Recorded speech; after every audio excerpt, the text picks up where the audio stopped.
Is the United States committed to emphasizing the centrality of Kashmir voices in determining the future of the Jammu and Kashmiri people?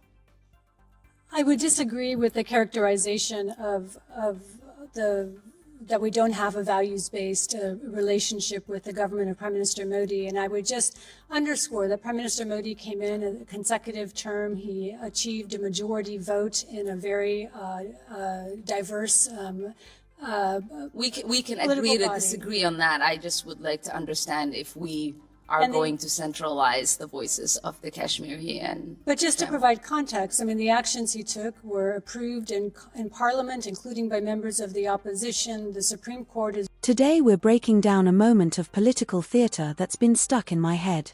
It involves Representative Ilhan Omar, a lawmaker who's no stranger to controversy. From her widely criticized "some people did something remark about 9/11" to the "all about the Benjamins" tweet that sparked backlash from members of her own party over anti-Semitism concerns, she's often found herself at the center of heated debates about rhetoric and foreign policy. In this exchange, she directs sharp criticism at U.S. policy toward India while questioning Ambassador Alice Wells, a veteran diplomat known for her measured and professional approach. Omar frames India's citizenship policies in stark moral terms, while Wells responds with a more traditional diplomatic tone, emphasizing process and international engagement.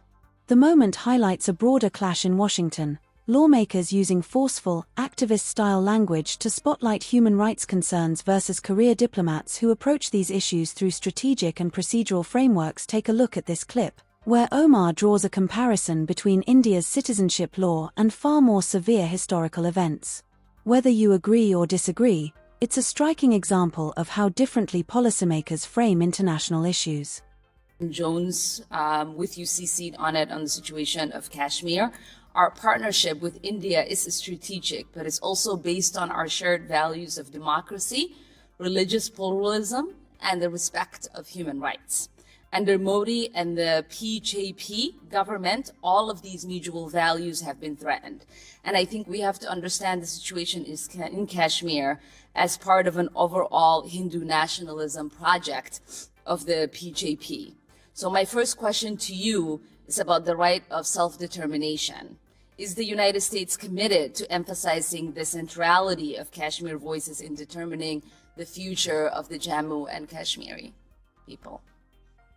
I would disagree with the characterization of that we don't have a values-based relationship with the government of Prime Minister Modi. And I would just underscore that Prime Minister Modi came in a consecutive term. He achieved a majority vote in a very diverse we can agree to disagree on that. I just would like to understand if we are going to centralize the voices of the Kashmiri and... But just to provide context, I mean, the actions he took were approved in Parliament, including by members of the opposition. The Supreme Court is reviewing that decision. The High Court is reviewing habeas corpus petitions. The institutions of India's democracy are working.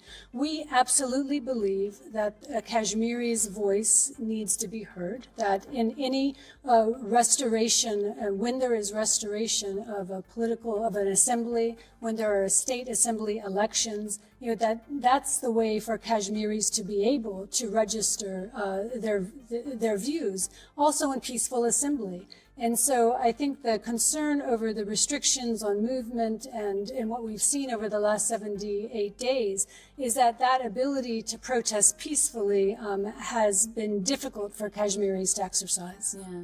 I mean, and the part of the reason I asked and the part of the reason I emphasize the context of the larger BGP project is because I think in both cases, the impunity we have seen for crimes against Muslims under the BJP was warming for such worse things to come. In Assam, almost 2 million people are being asked to affirmably approve their citizenship. As my colleague and the chairman said, there have been official statements to the effect that no Buddhist, Christian, Sikh, or Jain refugees need to worry about their status. And so this is a clear anti-Muslim program. And I'm sure you've seen the same reports that the Indian government is starting to build camps in Assam, presumably to hold those who are unable to prove their citizenship. This is how the Rohingya genocide started. At what point do we no longer share values with India? Are we waiting for the Muslims in Assam to be put in those camps? The certification of citizenship in Assam dates to a 2013 Supreme Court ruling that ordered the government to do so, to address questions of illegal immigration. The process, which continues to unfold and continues to be challenged in the court, it now has 1.9 million people who have not been certified. That includes both Muslims and Hindus. There are 300 appeal panels that are being set up for those individuals to appeal this determination. And as my colleague stated, we're concerned that many of these individuals who may not have the wealth or the education to successfully be able to document their citizenship are vulnerable. We will continue to watch this very closely, but I would stress that the appeal process is still open. The judicial process is still working in India. And as a democracy, we respect other democracies' abilities to self-police and self-regulate.